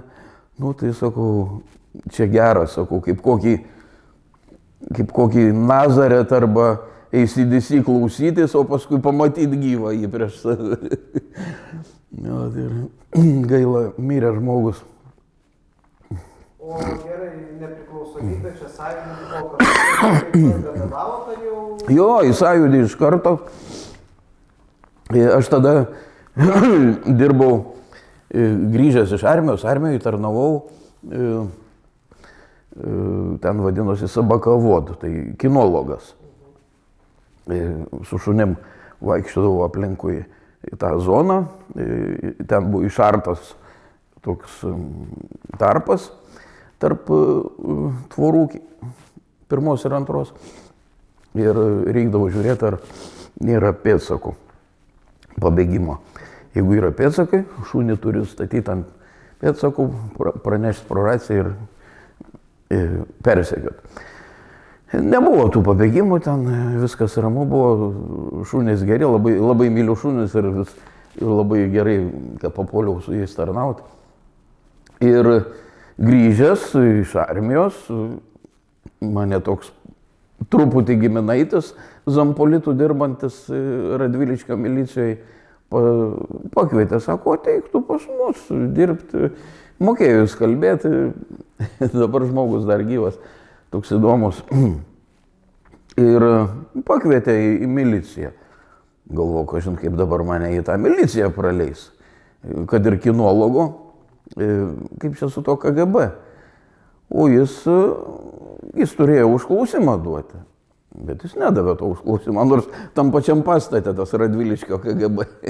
Vienam aukšte sėdi tas Zampolitas, o viršų yra pačioje tie KGBistai. Jie, matyt, nematė reikalo čia, galvoja, viskas tvarkoj. Nu ir atėjo dabar nepriklausomybė pradėjo, sausio 13 mūsų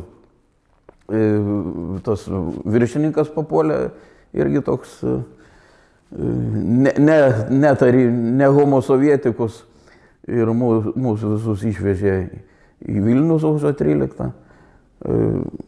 Tai va tose padalyvavom tose įvykiuose,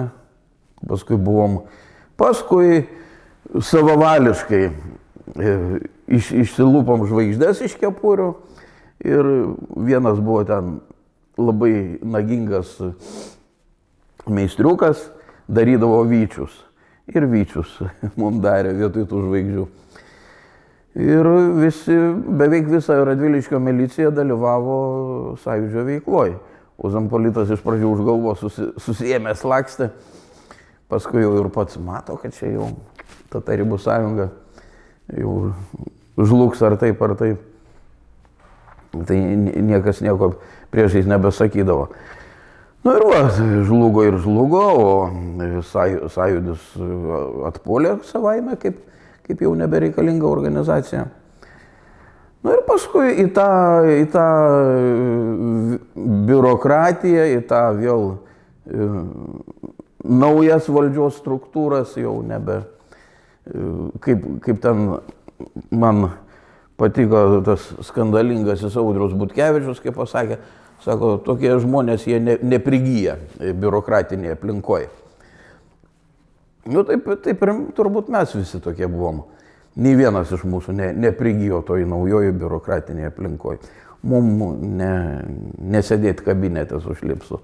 Mums kažką tai prieš srovę eiti, turbūt. Ir gerai, po to ką veikėt? Kaip atsidūrėt tam laidojimo? Po to labai greitai pamečiau darbą milicijoje ir vienam pažįstamą tardytoją pažinojo teismo ekspertą tokį, kuris pasakė, kad reikia žmogaus. O galvoju, būtų įdomu dirbti morge, mirusių kūnų sutvarkyti taip, kad jie po to būtų gražiai paguldomi į karstą atsisveikinimai. Nu ir šitokia mintis nebuvo man svetima, nes ta teta, kuri minėjau, Mykolo Krupavičiaus memorandumą mums buvo davus tą knygą, tai ji dirbo Santariškėse reanimacijos skyriaus vedėja. Ir per atostogas visada mane pasimdavo, pati vaikų neturėjo. Ir tekdavo pabūti ir pas ją į darbą nueiti, ir man muziejų patologinės anatomijos skyriui aprodė. Aš ėmiau klausinėti, kaip čia tie žmonės dirba tokį darbą, ką jie daro. Tai jie man ir papasako, kad būna, sako, kad visiškai žmogus iš po avarijos jam pažinti jo negali artimieji. O čia dirbantis yra tokie specialistai, kurie, kas jie tokie? Chirurgai? Ne chirurgai, jie turi tokį darbą specifinį, vien su mirusiu, vien su jo estetiniu paruošimu. Aha, tai man jau tada tokia mintis buvo, kaip toks kilnus darbas, padaryti tokį darbą, kurį ne kiekvienas gali. Sakau, būtų įdomu dirbti. Bet taip praeidavo mintis. Ir vieną dieną priejau prie tos išvados, kad man ko gero reikėtų dirbti tokį darbą, nes, tada milicija Lietuvos, kai atsirado, ir atlyginimai mažiai buvo labai, sunkiai jie ten dirbo, tas nusikalstamumas didžiulis, banditizmas, buvo ir mūsų kolegų ten Radviliški pašautų. O kokias jūsų kinologas buvo? Aš buvau kinologas, eidavom pėdsakais iš nusikaltimo vietų, prižiūrėjau tos šunis tarnybinius. Bet vis tiek turėjau, kur į kokį ten sudėtingesnį atvejį, kur galėjo būti ten kažkoks smurtas, šunį pasiėmė, tas jau viskas, visi drausmingi, nebėra chuliganų, tas šuva toks buvo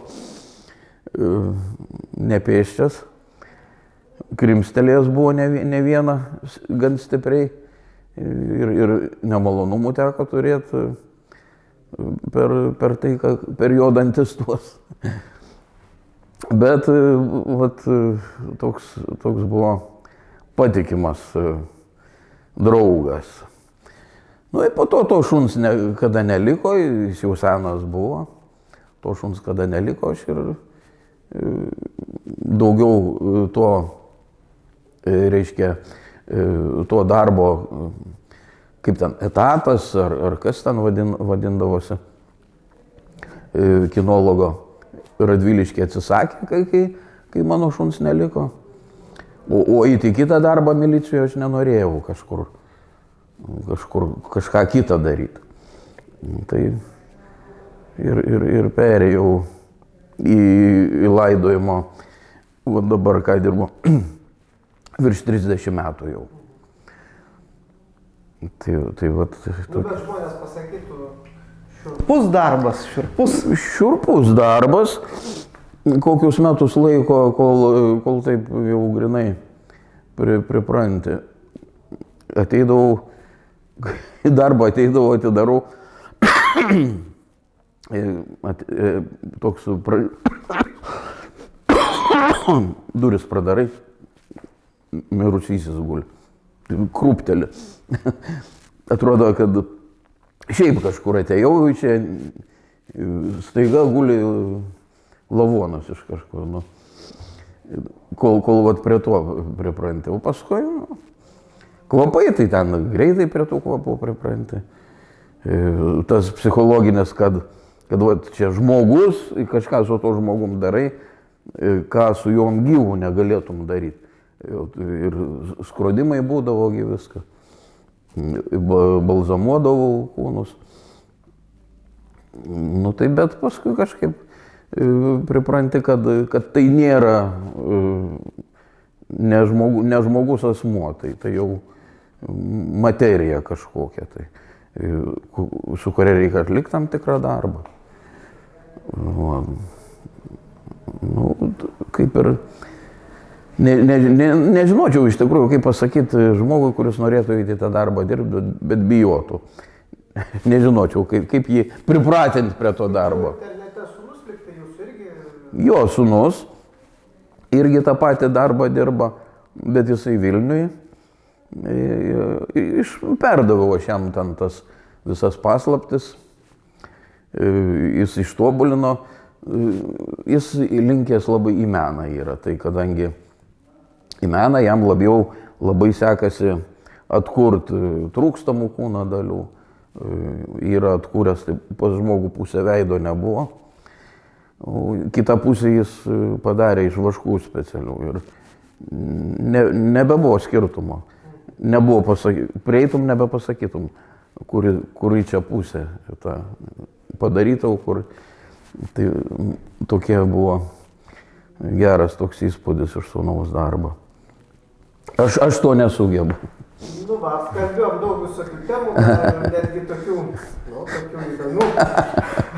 Tai gal va, jūs čia dar turit dokumentų pasiruošę, gal truputį, va, aš prieisiu, dar pasižiūrėkit, gal aš persifotografuosiu kažką, tai gal... Aha. Va, čia gal pakomentuosit kažką, tai aš matau nuotraukos, ne? Aha, nuotraukos. Jeigu galim, aš persifotografuosiu. Jo. Čia jūs pats, ar ne? Čia aš pats, čia pas mane matosi 10 litų ant kaklo, 13 metų, čia kai vis įkarštis buvo tos veiklos. Ojojoj. Pragrėžiau 10 litų ir ant kaklo nešiojau. O čia senelis tas, kuris man pasakojo visą Lietuvos istoriją, kurios aš nežinojau. Jis buvo karininkas Smetonos armijos ir tarnavo šarvuočių rinktiniai. O kuriam mieste? Durpynė, Radviliškė. Ir toks šarvuočių, aš tokių nesu matęs. Tas, kur po to mokymo centras. Jo, dabar yra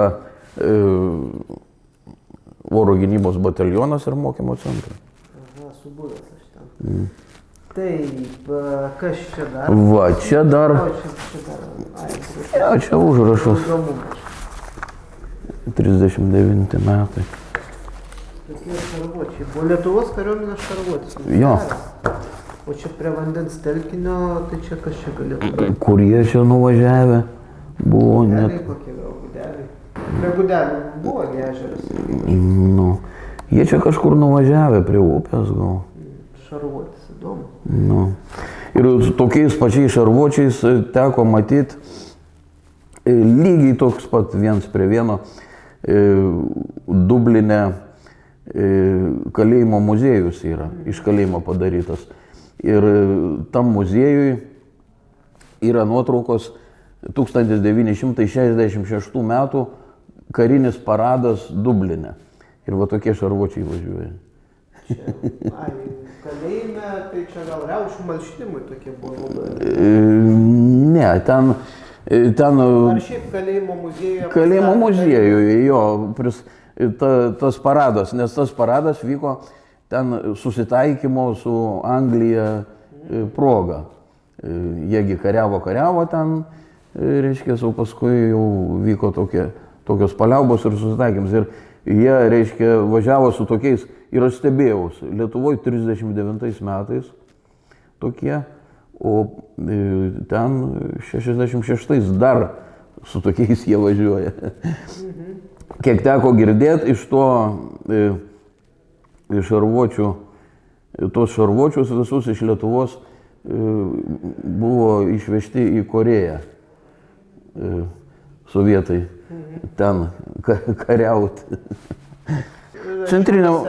Šiauliuose 16 vidurinės mokyklos pedagogų tarybos posėdis, protokolas numeris 6.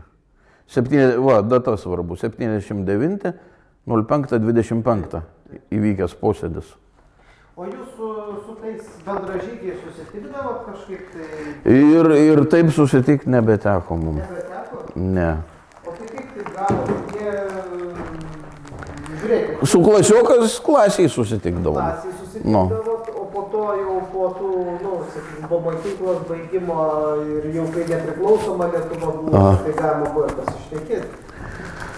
Jo, galima buvo pasišnekėti, bet mes vieni, matyt, užsijėmę buvom, vieni čia, kiti čia. Ir radau vieną užsienį. Mano sesuo dirbo su juo Londone, Peterbore. Paskui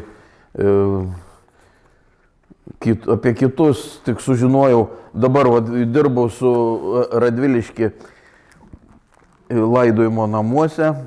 Vairuotojas įsidarbino, jo žmona buvus mano klasiokė, 5 viduriniai. Tai jinai visą tą istoriją jam jau išdėsčius. Ir viską žinau. O straipsnis tada Šiaulių krašte išėjo, buvo kokie atsiliepimai ar kažkas tai? Šiaulių krašte, kai išėjo straipsnis, radau Edmundą Žiedą. Edmundas Žiedas Vokietijoje. Jis Vokietijoje gyvena, Vokietijoje dirba. Jis atsiliepė per Facebooką. Tada vienas. O daugiau kas ten komentaruose mačiau kažkas iš pažinojusių, kad sakė, kad